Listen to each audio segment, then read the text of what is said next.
암흑의 암흑의 기지 적진 여기를 나오신 소감이 어떠십니까? 적진이에요? 저 본진인 줄 알았는데. 본진이죠, 본진 여기가. 아니 이제 야당 의원이시잖아요. 아 그러게 말이에요. 여기는 이제 사실 저의 홍보라는 데 오신 건데 네. 소감이 어떠십니까? 아 너무 재밌네요. 굉장히 생생해요. 생생해요? 네, 맨날 이렇게 그 스튜디오 가면은 짜놓고 큐 하고 막 이런 게 있는데 여기는 그런 게 없이 굉장히 자연스럽네요. 네. 의원님이 오늘 아침에 갑자기 조윤선 최순실 알아! 최순실 알아! 방송에서 막 소리처럼 팍 던졌어요. 낚으셨잖아요. 아니, 나는 그런 말이 나올지 모르고 물어봤는데. 아이, 낚으셔놓고. 그러니까, 어머, 너무 좋아. 방송 끝나고 났더니 이게 나와 있더라고. 법적 대응. 바로 걸었죠? 네. 법적 도와주셔야 돼요. 법정 대응 들어갔고, 이제 그 다음에. 정수가 책임져야 되겠네. 그 다음에 그러니까 이제. 나쁜 사람이 책임져야 되죠? 네, 그럼요. 아니, 이제 의원님이 도발도 했더만. 억울하면 고소해라.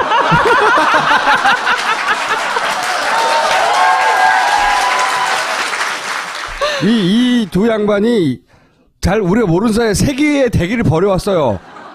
이 세 번째 대결이 벌어진 거예요, 지금. 앞에 두 대결이 뭐였어요? 선거 때 경선 때죠. 제가 허위사실 유포로 2번 고발당했어요. 한 번은 이혜훈에게 삼선의 힘을 이었는데 이게 허위사실 유포라고 걸었어요. 왜요? 이혜훈에게 삼선의 힘을 달라. 대부분 이제 후보로 나온 사람들이 내가 당선되면 뭐 하겠다, 당선되면 뭐 그 강서의 탱크가 된다 막 이런 얘기 하잖아요. 그러니까 당선되면이라는 전제로 선거의 캐치프레이즈를 만들고 현수막을 거는데 이혜훈에게 삼선의 힘을 달라.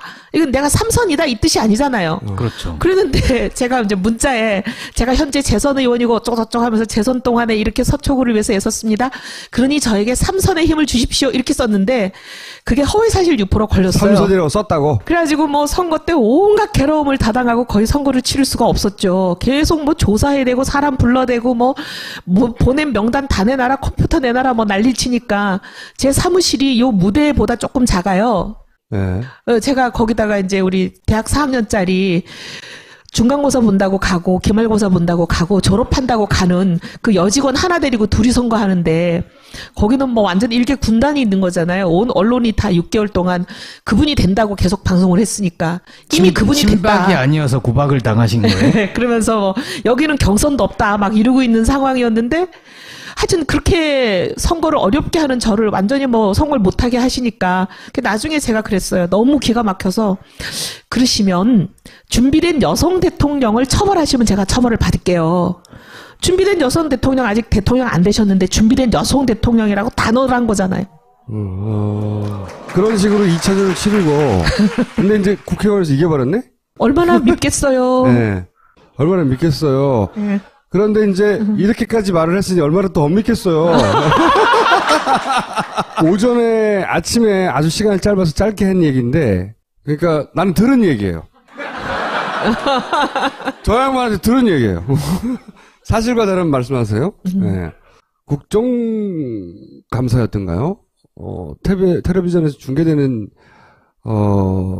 화면이었는데 조윤선 장관이 최순실 절대 모른다고 부인하는 장면이 있었어요. 그게 이제 방송을 타고 나왔었는데 그걸 보고 어떤 그 재벌의 사모님인지 뭐 그렇게 불릴 만한 분이 어떻게 모른다고 하냐고 나한테 최순실을 데려온 사람이 조윤선인데 라고 본인이 평소 친했던 국회의원한테 전화를 했나 봐요. 그죠? 근데 그 전화를 받은 국회의원이 여러 국회의원과 함께 모여서 밥을 먹다가 그 얘기를 전해준 거예요. 라고 자세하게. 그죠? 만났다 뿐만이 아니라 만났다를 넘어서는 이야기. 어쨌든 만났다는 얘기를 듣고 그 구체적인 정황들을 들었고 그 자리에 본인만 있었던 것도 아니라는 거죠. 그죠? 그 얘기를 들은 다른 새누리당 국회의원이 많은 거군요. 많다기보다 있어요. 네. 몇 명이 많다의 기준인지를 몰라가지고 한 100명이 많은 건지. 개그를 치시려고 안 돼요, 여기서는. 공중파에서는 그 정도 하면 되는데 여기서는 안 돼. 안 돼요, 예. 알겠습니다. 그리고 또 그런 비슷한 얘기를 하는 또 다른 의원도 있었고. 그래서, 이런 일이 벌어졌구나. 라고 이제 생각을 하게 된 거죠. 네. 근데 이 조윤선 장관은 전혀 모른다고 하잖아요. 본 적도 없고 대화한 적도 없고 알지도 못 알기는 했다 그랬던가? 알지도 존재를 못했다 안다고 그랬던가? 했던가요? 네네네. 나중에 언론을 네, 통해서 뭐 근데 만난 적도 없고 이제 들은 얘기를 제가 일부를 옮기면 이게 허위 사실을 이분이 얘기한 거지 나는 아닌 거예요. 근데 그 외에 다른 얘기도 많이 했대요. 다른 얘기들 중에 여러 가지가 있는데 그 얘기는 이제 할 수 없다는 거죠. 이미 소송이 지금 소장이 접수가 됐어요? 그건 모르겠어요. 본인이 뭐 고소장이 접수됐을 것 이렇게 얘기를 했으니까 뭐 며칠 있으면 저한테 오겠죠. 그러면 거꾸로 역으로 예를 들어서 무슨 무고로 건다든가 그래야 되는 거 아니에요? 그래서 제가 말씀드리는 게 이걸 특검이 좀 밝혀줬으면 좋겠다. 이거는 왜냐하면 굉장히 중요한 문제잖아요. 그렇죠. 지금 국정농단의 거의 핵심적인 이슈가 여기 문학의 블랙리스트 아닙니까? 문화융성을 하겠다는 좋은 취지를 가지고 미르와 K재단을 성립했다라고 말씀을 하시는데 만약에 문학의 블랙리스트를 만들었다면 문화융성이 아니라 문화박살이죠. 그렇지 않나요? 문학에다가 정치권의 그 여러 가지 이해관계 복잡한 것을 끌어들여서 문학계를 정치판으로 만들고 싸움판을 만든다면 문화가 융성이 되겠습니까? 박살이 나겠습니까? 그러니 어쨌든 문학의 블랙리스트를 만들었냐 안 만들었냐가 그 자체로도 중요하지만 또 다른 의미로는 문화 융성을 위해서 미르와 K를 만들었다고 하는 게 진정성이 얼마나 있느냐를 볼 수 있는 리트머스 시험지가 되는 거잖아요. 근데 이 문학의 블랙리스트의 지금 핵심에 계시는 분이잖아요. 그렇죠. 그리고 이 문학의 블랙리스트는 지금 여러 가지 언론 보도가 제기하는 의혹은 최신수 씨가 배후에 있을 거다 이거잖아요. 블랙리스트의 끝에 최순실 씨가 있다고 있을 거다고 지금 많은 분들이 의혹을 갖고 그걸 규명해 달라는 거예요. 진실을 알고 싶으니까. 근데 진실을 규명하려면 이분과 그분의 관계도 규명이 돼야 되는 핵심 쟁점 중에 하나 아닐까요? 그럼 저는 특검이 밝혔으면 좋겠습니다. 수사를 해서. 근데 지금 이제 아까 말씀드린 뭐 예를 들면 전화를 하셨다는 어떤 사모님 이런 분들은 뭔가 이제 본인 신분이 노출되는 걸 굉장히 꺼려 하시니까 이렇게 방송에 나와서는 얘기를 못 하시겠지만 특검이 부르면 가지 않을까요? 그래서 싸움을 더 키우려는 거 아니에요, 자꾸? 대한민국이 5, 60년 동안 지속적으로 반복해온 이런 구태고리를 끊길 원하지 않으세요? 네. 알겠습니다. 그것 때문에 우리가 정치하는 거잖아요. 장제원 의원은 더 심한 얘기도 했네요. 11월 말에 발 마사지 같이 받으러 갔다 그랬잖아요. 조윤선, 최순실 같이 스포츠 마사지 다 받으러 갔다. 그 얘기했을 때는 소송 안 걸었죠. 국조에서 나온 거예요. 네. 근데 그러니까 그분한테는 소송을 안 걸었는데 저한테 걸었어. 3차 대전 멀어진 거야. 제 잘못이죠. 뭐. 네. 예. 자, 이긴 게 죄라면 죄일까? 자, 두 번째 폭탄 이거였어요. 네. 볼펜 뺏어갔다. 이게 이제 기록 수사를 다 뺏어갔던 거예요? 서울구치소와 남부구치소를 저희가 1팀, 2팀으로 나눠서 갔어요. 네. 이게 서울구치소가 최순실 씨가 있었던 곳이에요. 네. 근데 이제 남부구치소 제가 간 곳은 정호성과 안종범이 있었던 곳이에요. 네. 여기는 그렇게까지 심하지 않았어요. 아하. 누가 힘의 우위에 있는지 보여주는 대목이죠. 우리 여기는 어떻게 됐냐면 처음에 저는 아무 생각 없이 왜냐하면 이렇게 자료를 좀 봐야 네. 워딩도 정확하게 물어볼 거 아니에요. 워딩을 또 제 맘대로 적당히 얘기했다 또 허위사실 공표에 걸리면 어떡해요. 그래서 이제 검찰 공소장에 나온 워딩을 그대로 적어갔으니까 이렇게 네가 말했냐 물어보려고 그걸 적어간 쪽지를 들고 있었더니 내놓으라 그러시더라고요. 종이 한 장도 안 되고 볼펜 한 자루도 안 되고 뭐 모든 게 안 된다 다 했어요. 말도 안 되는. 그래서 진짜. 제가 볼펜은 좀 들고 가면 안 될까요? 그랬더니 볼펜도 안 됩니다. 이래갖고 내놓으라 그래서 볼펜은 이제 반납했어요. 네. 그리고 이제 들어갔는데 그 안에 들어가니까 그 안에 계시는 분은 굉장히 마음씨가 좋은 분인지 제가 자꾸 이제 이렇게 하니까 그분이 연필을 하나 갖다 주셨어요. 그러니까 이분들 주장은 남부구치소에서 룰은 아무것도 못 주고 볼펜도 안 주고 안 되는 건데 종이 한 장도 안 되는 건데 저를 도와주느라고 연필도 갖다 주고 했는데 왜 방송에 가서 연필 줬는데 네, 왜 방송에 가서 볼펜 뺏겼다는 얘기만 하고 연필 줬다는 얘기는 안 했냐. 양쪽이 기본적으로 비슷한 정책이었는데 저쪽은 훨씬 심했지만 여기는 좀 덜했다. 그러니까 보니까 룰은 정해놓은 것 같아요. 양자 청문회를 할 때 절대로 뭐 핸드폰 안 되고 카메라는 당연히 아예 그냥 대문 안에도 못 들어오는 거더라고요. 대문 밖에서 그 언론인들이 그 추운 데서 고생하고 길가에 서 있었어요. 카메라는 아예 밖에 있는 거고. 그다음에 이제 우리는 대문 안에는 들어갔는데 처음 그 게이트에서는 이 모든 게 다 뺏겼어요. 뭐 핸드폰 물론 심지어 신분증이 온갖 것 다 뺏기고 탈탈 털려서 옷만 입고 딱 들어갔는데 나중에 이제 그 안종범이랑 정호성 씨가 있는 접견실 거기 가서는 한참 계속 우리가 막 이렇게 하니까 연필 갖다 주셨어요. 그러니까 이제 그 갖다 준 연필도 분은 없는데 뭘 했어요? 그래서 막 딱 이렇게 했더니 종이도 한 장 주셨어요. 안에서 약간의 편의를 봐준 건데 예. 원칙적으로 다 뺏었다. 네. 애초에. 근데 저쪽 서울구치소는 우리하고 사정이 완전히 달라요. 거기는 무시무시한 최순실 씨가 계시니까 그랬는지 막 그 경호원 비슷한 사람들이 막 의원들에게 위협을 가하고 뭐 별짓을 다 한 것 같아요. 자, 그래서 이제 연필은 줬다네요. 그러면서 꼭 연필 줬다는 얘기를 이후 방송에서 해달라고 그러셨어요. 아마 이제 최순실 씨에 대한 신경을 많이 썼겠죠, 거기서는. 네. 양쪽 모두에서 보고를 받고 누군가가 지시를 했겠죠. 안에 있는 교도관 그분이 굉장히 잘해주셨어요. 밖에 있는 분은 그게 아니었는데 안에 있는 분은 잘해주셔가지고 나중에 끝나고 제가 저희 기념인데 사진 한 장만 찍으면 안 될까요? 이랬더니 처음에 안 된다 그러더니 좀 한 번만 하게 해주세요. 그럼 얼굴이 안 나오게 찍을게요. 이제 별난리를 다쳐가지고 처음에 이제 뒷모습을 찍었어요. 정호성, 안정범, 정호성이 이렇게 있고 뒤에서 이분들은 머리만 이렇게 시커멓게 나오게 우리가 나오게 이렇게 찍었는데 이왕 찍은 김에 얼굴이 나오면 더 좋잖아요 해가지고 한 장 더 앞에서 찍었어요. 그러니까 저는 기가 막힌 게 청문회를 못하게 하는 것도 어이가 없고 청문회 하러 가는 사람들한테 자료도 안 된다. 종이 한 장도 안 된다. 뭐 필기구도 안 된다. 뭐 볼펜이든 연필이든 아무것도 안 된다. 이 룰을 정한 분은 이 교도소장이 아닐 거예요. 당연하죠. 구치소장이 아닐 거고 구치소장이 아니고. 분명히 위에서 왔으니까 어디서 왔겠어 이게. 어디겠어요. 법무부가 가느라는데. 네. 범인은 김기춘이다. 범인 평범한 사람. 나는 그런 말을 하지 않았어. 누구 시켰냐는지 꼭 밝혀내야 돼요. 이거는 그 입법기관인 한 사람 한 사람 입법기관 국회의원들의 국정조사를 막은 거거든요. 사실 국회의원들은 아무것도 아니고 국회의원들은 국민들의 그 궁금증과 진실을 알고 싶어하는 마음을 대변해서 간 사람들이니까 국민을 막은 거죠. 그거 제 말이 그 말이고요. 굉장히 정치적 판단인데 시킨 사람이 있는 겁니다. 시킨 사람을 찾아내야 되는 거예요. 그 사람이 이 최순실 사태 방조자 혹은 묵인자 아니면 공범인 거예요. 그 사람이. 주범일지도 몰라요. 내가 말 안 했어요?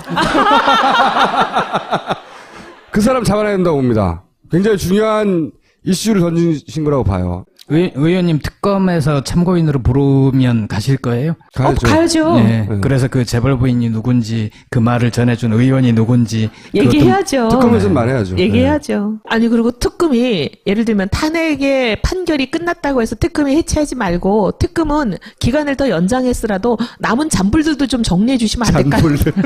잔불들. 그 얘기는 또 다음에 하고 이거 네. 하나 더 드셨는데 이게 뭐냐면 또 나경원한테도 당하는 거예요? 아니 나 의원은 오늘 저한테 많이 전화해서 어필을 했어요. 뭐라고요? 아니 뭐 그게 아니지 않냐. 그래서 제가 좀 인간적으로 미안합니다. 근데 뭐 어떻게 했어요? 나경원은 왜 탈당 같이 안 했냐고 김성태 의원한테 제가 물어봤어요. 그랬더니 김성태 의원이 글쎄 그 나한테 울면서 전화 왔는데 여기서 시작된 거예요. 흐느꼈다 그랬다며. 흐느끼면서 그래서 아니 왜 정강정책이 자기하고 안 맞는다고 하면서 흐느꼈을까? 정강정책이 너무 슬펐나? 근데 그게 궁금증을 가지고 있었는데 오늘 마침 나오셔가지고 나경원 의원이 흐느낀 이유에 대해서 설명을 했죠. 짧게. 한마디로 말하면 이제 본인이 그 원내대표가 되고 싶었는데 졌잖아요. 근데 이제 탈당해서 새로운 당을 만드는데 그때는 친박과 비박이 정면 충돌했는데 몇 표 차이로 진 건데 비박막 나가는 곳에서도 원내대표가 안 되면 얼굴이 안 쓴다는 생각을 본인이 한 것이 아닐까? 라고 추정을 하게끔 저를 유도했죠. 근데 방송을 듣는 기자들도 다 그렇게 알아들었나 보죠? 다 유도당한 거야. 응? 그래서 안 나간 게 아니겠는가. 라고 폭탄을 수류탄 한 대 더 던지셨잖아요. 제가 어제 나갔던 종편 패널의 얘기를 인용했는데 그렇게 됐어요. 그분이 그렇게 말씀하신 거긴 한데. 그분한테 던지시는 거예요? 지금 폭탄 돌리게 하는 거 아니에요? 근데 이게 눈물이 좀 많나 봐요. 나경원 의원이. 감성적인 것 같아요. 자주 눈물을 보이죠. 아침에 했던 얘기하고는 다르네요. 사실 제가 뭐 나의원에 대해서 그렇게까지 얘기를 할 계획은 없었는데 어쨌든 걸려가지고 좀 인간적으로 미안하게 됐어요. 아니 근데 제가 이 의원을 굉장히 오래 알았거든요. 초선 때부터 10년도 넘었죠. 예, 굉장히 오래 알았는데 물론 뭐 정치적 지향도 다르고 노선도 다르지만 뻥을 안 쳐요. 다 사실인 거예요. 이완영 의원이 막말을 했다는데 사과하던가요? 아, 그 막말 방송했어요?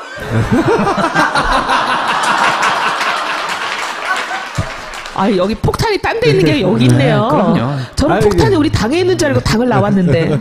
지상파에서는 제가 몇 글자인지 모르게 이렇게 땡땡땡땡이라고 했다고 했고 파파이스에서 그냥 했어요. 아유, 정말 이거 정말 민망합니다. 이게 제가 아니, 당에서 근데 그런 꼴을 많이 당하는 걸 이렇게 공개적으로 동료 의원한테 그렇게 얘기해요, 국회의원들이? 처음 들었어요. 아, 그죠? 물론 저기 의총에 들어가면 친박 의원들한테서 그런 얘기를 좀 듣죠.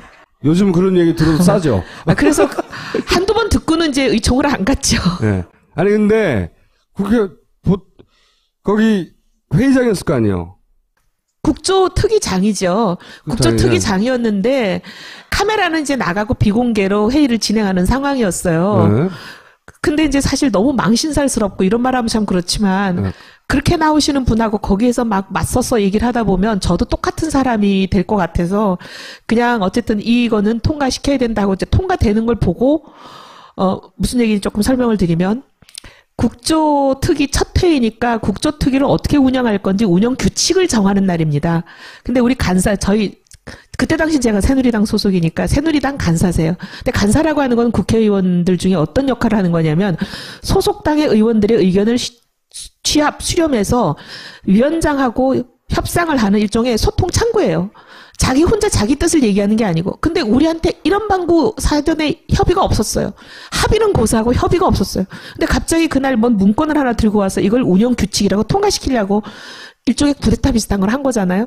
근데 제일 마지막 페이지를 이렇게 항상 그런 쿠데타를 할 때는 야마는 꼭 끝장에 있습니다. 왜냐하면 사람들이 앞에서부터 보니까. 왜냐하면 뒤에까지 갈 시간을 안 줘야 되거든요. 뒤에까지 보려면 꽤 시간이 걸리잖아요. 보니까 재판 중이거나 수사 중인 사안에 대해서는 증언을 거부할 수 있다가 있어요. 운영 규칙 중에. 최순실 국조는 모두가 재판 아니면 수사 중인 사건밖에 없습니다. 그렇죠. 증언을 거부할 수 있다 그러면 이 국조 자체를 하지 말라는 거예요. 일종의 국조를 무산시키려는 의도라고 저는 생각을 하고, 아, 이건 안 된다. 중간에 이제 의사진행 발언을 해가지고 재판이나 수사 중이라 하더라도 반드시 증언을 하여야 한다라고 규칙을 만들자. 국회는 위원회에서 통과시키면 일종의 법률의 힘을 가집니다. 증인들한테 증언을 하게 만들어야 되잖아요. 그렇게 이제 문제 제기를 했더니 이제 거기서부터 막 육두문자가 나오고 저한테 아주 야단이 났는데. 말고 또 들은 거 있어요? 뭐 소리를 지르면서 뭐 네가 뭔데 뭐 이제 이런 건데 여기서 말하긴 그래요. 제 여기가 왼쪽에 제일 저렴한 곳이에요.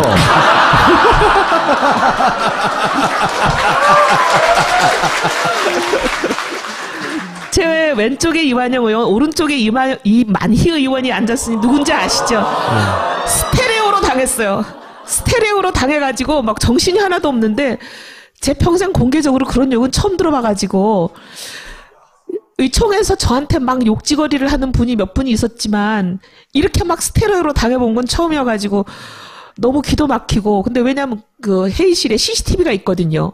저는 거기에 잡혀가지고 제가 또 꼴싸나운 모습으로 욕지거리 하는 사람들 사이에 껴있는 모습이 어디 방송이라도 될까봐 어쨌든 빨리 이제 위원장한테 얘기하고 위원장이 방망이를 쳤어요. 하여야 한다로 방망이를 치자마자 전 그냥 나와버렸어요. 근데 나오는데 막 뒷꼭지를 내고 어떻게나 큰 소리로 욕을 하시는지. 그래서 미친은 굉장히 약한 욕이었던 거네요. 그럼 계속 쏘아대는 거네요? 네. 그래서 제가 우리 저기 비서 보고 야 저기 CCTV에 오디오 나오는지 좀 알아봐라. 미치겠다. 아니 그거는 의원님이 창피한 게 아니에요. 그런데 낀 거 자체가 정말 창피하죠. 아, 우리 틀어줘야 되는데 그런 거. 오디오가 없대요. 어? 오디오는 안 된대요. 아, 화면만 하는 거래. 아깝다. 그럼 나중에 입을 맞춰보죠, 뭐 그. 아유, 근데 하여튼 저는 국조에 대해서 유감인 거는 이런 일들이 일어나서 열심히 한 국조가 완전히 그냥 국민들 앞에 어이없는 국조가 된 게 제일 슬퍼요. 이완영 의원 스토리 하나 말씀드리면 네. 이 양반이 행시 끝나고 처음에 감사원을 가요. 네. 그래서 경북에 감사를 나가. 근데 거기서 돈을 받아.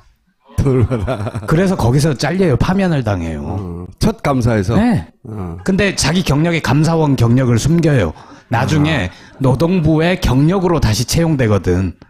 그러니까 감사원 역사상 감사에 나가서 돈을 받고 잘린 첫 케이스인 거예요. 네, 오늘 나오셔서 감사합니다. 감사합니다. 고발당했어요. 한 번은 이혜훈에게 삼선의 힘을 이었는데 이게 허위사실 유포라고 걸었어요. 왜요? 이혜훈에게 삼선의 힘을 달라. 대부분 이제 후보로 나온 사람들이 내가 당선되면 뭐 하겠다, 당선되면 뭐, 강서의 탱크가 된다, 막 이런 얘기 하잖아요. 그러니까 당선되면이라는 전제로 선거의 캐치프레이즈를 만들고 현수막을 거는데, 이혜훈에게 삼선의 힘을 달라. 이건 내가 삼선이다, 이 뜻이 아니잖아요. 그렇죠. 그랬는데, 제가 이제 문자에, 제가 현재 재선 의원이고 어쩌고저쩌고 하면서 재선 동안에 이렇게 서초구를 위해서 애썼습니다. 그러니 저에게 삼선의 힘을 주십시오. 이렇게 썼는데, 그게 허위사실 유포로 걸렸어요. 삼선이라고 썼다고? 그래가지고 뭐 선거 때 온갖 괴로움을 다 당하고 거의 선거를 치를 수가 없었죠. 계속 뭐 조사해야 되고 사람 불러대고 뭐 보낸 명단 다 내놔라, 컴퓨터 내놔라 뭐 난리 치니까 제 사무실이 요 무대보다 조금 작아요. 네. 제가 거기다가 이제 우리 대학 4학년짜리 중간고사 본다고 가고 기말고사 본다고 가고 졸업한다고 가는 그 여직원 하나 데리고 둘이 선거하는데 거기는 뭐 완전 일개 군단이 있는 거잖아요. 온 언론이 다 6개월 동안 그분이 된다고 계속 방송을 했으니까 이미 그분이 됐다. 친박이 아니어서 구박을 당하신 거예요? 그러면서 뭐 여기는 경선도 없다 막 이러고 있는 상황이었는데 하여튼 그렇게 선거를 어렵게 하는 저를 완전히 뭐 선거를 못하게 하시니까 나중에 제가 그랬어요. 너무 기가 막혀서 그러시면 준비된 여성 대통령을 처벌하시면 제가 처벌을 받을게요. 준비된 여성 대통령 아직 대통령 안 되셨는데 준비된 여성 암흑의 기지 적진 여기를 나오신 소감이 어떠십니까? 적진이에요? 저 본진인 줄 알았는데. 본진이죠, 본진이. 아니, 여기가. 이제 야당 의원이시잖아요. 아, 그러게 말이에요. 여기는 이제 사실 저의 홍구라는 데 오신 건데 네. 소감이 어떠십니까? 아, 너무 재밌네요. 굉장히 생생해요. 생생해요? 네, 맨날 이렇게 스튜디오 가면은 짜놓고 네. 큐 하고 막 이런 게 있는데 여기는 그런 게 없이 굉장히 자연스럽네요. 네. 의원님이 오늘 아침에 갑자기 조윤선 최순실 알아! 최순실 알아! 방송에서 막 소리처럼 팍 던졌어요.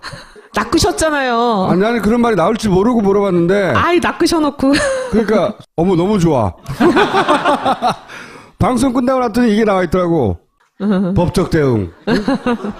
바로 걸었죠? 네. 법적 도와주셔야 돼요. 법정 대응 네. 들어갔고, 이제 그 정수가 다음에. 책임져야 되겠네. 그 다음에 그러니까 이제. 나쁜 사람이 책임져야 되죠? 네, 그럼요. 아니, 이제 의원님이 도발도 했더만. 억울하면 고소해라.